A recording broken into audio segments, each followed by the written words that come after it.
Dubaï, quand le rêve doré se fissure pour certains expatriés français. Dubaï compte aujourd'hui l'une des plus importantes communautés françaises parmi les Occidentaux. La ville fascine par son luxe omniprésent et par l'idée largement répandue, mais souvent trompeuse, qu'y réussir serait simple et rapide. Pourtant, derrière les paillettes, de nombreux expatriés découvrent une réalité bien plus rude, marquée par une forte hiérarchie économique et sociale, propre aux Émirats arabes unis. Certains finissent par repartir, amers et désillusionnés. Anna empile quelques cartons dans le couloir de son appartement.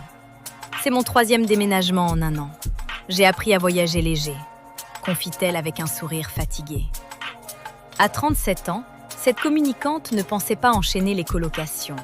Mais comme dans d'autres grandes capitales du capitalisme mondialisé, New York, Londres ou Tokyo, le marché immobilier de Dubaï est hors de prix. L'accès à un logement nécessite une trésorerie confortable, d'autant plus que les loyers ont bondi de 27% en moyenne en 2022, selon le Dubai Land Department. Pour un studio correct, il faut compter au minimum 1 700 € par mois et près de 7 000 € pour un appartement avec salon et 2 chambres. Les baux annuels sont généralement réglés en 2 ou 3 paiements, avec des chèques remis aux propriétaires dès la signature. Arrivée il y a un peu plus de 2 ans, Anna a profité de la mise en place d'un nouveau visa destiné aux freelances. Avant cela, s'installer sans contrat local relevait du parcours du combattant. Aujourd'hui, elle gagne environ 4 000 € par mois, bien plus que les 1 700 € qu'elle touchait en France en tant qu'auto-entrepreneuse. Pourtant, ce revenu reste insuffisant pour avancer les quelques 20 000 € exigés pour louer un logement à son nom sur 1 an. « Je jongle entre Airbnb et sous-location », explique-t-elle. Elle s'accorde encore 1 an pour stabiliser sa situation, faute de quoi elle rentrera en France. Selon Karine Trioulier, professionnelle des ressources humaines installée à Dubaï depuis plus de 15 ans, beaucoup d'Occidentaux arrivent avec une vision idéalisée de la ville. Ils se basent sur un mirage très médiatisé et ignorent totalement les réalités locales, observe-t-elle. Une attractivité qui ne faiblit pas. Malgré ces déconvenues, la métropole du Golfe continue d'attirer massivement. La levée rapide des restrictions sanitaires après le Covid a favorisé l'arrivée de près de 100 000 nouveaux résidents depuis 2020. La population totale atteint désormais environ 3,5 millions d'habitants. Les chiffres précis concernant les Français à Dubaï restent flous, mais en 2022, près de 28 000 ressortissants étaient inscrits auprès des consulats dans l'ensemble des Émirats. Cela en fait la 2e communauté occidentale, derrière les Britanniques. Un nombre qui a presque doublé en 10 ans, sans compter ceux qui vivent sur place sans se déclarer. Blog, chaîne YouTube et compte Instagram foisonnent de récits de réussite, alimentant l'illusion d'un succès accessible à tous. Dubaï, nouvelle capitale des influenceurs. La ville s'est aussi forgée une réputation de capitale des influenceurs. Piscines à débordement, voitures de luxe et hôtels 5 étoiles ont remplacé le vieux rêve américain dans l'imaginaire collectif. Les Français y sont particulièrement visibles, notamment sur les plages privées et dans les centres commerciaux. Cette exposition leur vaut parfois une image peu flatteuse de nouveaux riches peu raffinés. Un haut fonctionnaire émirati reconnaît que ce phénomène n'a pas toujours servi l'image du pays.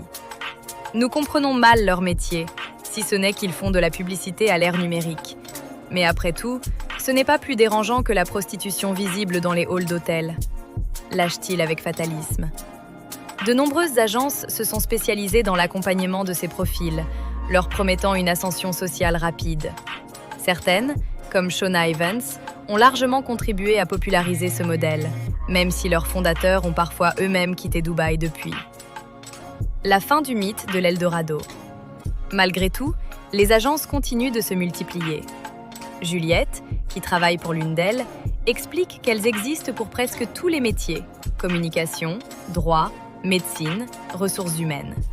Elles aident à créer une société, à gérer l'administratif et la fiscalité. Mais elles se montrent lucides. Sur une 50aine de personnes accompagnées l'an dernier, seule une dizaine ont réellement réussi. Beaucoup sont repartis après quelques mois, parfois ruinés. Le visa télétravail, instauré en 2020, a facilité les arrivées. D'un coût d'environ 280 €, il impose un revenu minimum de 5 000 € mensuels.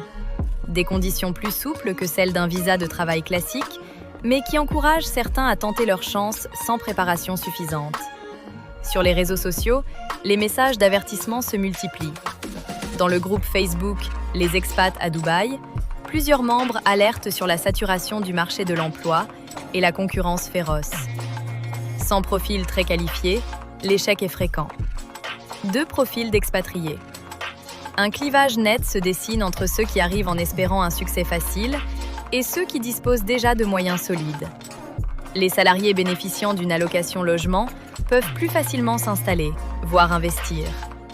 Selon Guillaume Giroux, fondateur d'une agence immobilière francophone, les prix à l'achat restent inférieurs à ceux de Londres ou Paris, autour de 3 000 € le mètre carré dans certains quartiers familiaux. Mais l'absence de crédit long terme impose un apport important. Une société profondément hiérarchisée. Omar, trader dans le secteur des hydrocarbures, loue quant à lui un loft meublé. Diplômé d'une grande école française, il estime n'avoir jamais trouvé sa place en France. À Dubaï, il a été recruté comme Français, avec des diplômes reconnus et une grille salariale claire. Mais cette réussite individuelle s'inscrit dans un système très inégalitaire, où le passeport détermine largement la position sociale. Les Occidentaux dominent, les Asiatiques occupent les emplois les plus précaires, souvent relégués dans des logements insalubres à l'écart des zones luxueuses.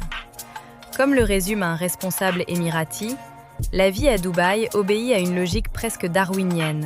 Chacun peut tenter sa chance, mais seuls les plus solides survivent. Ceux qui échouent repartent, souvent sans filet de sécurité.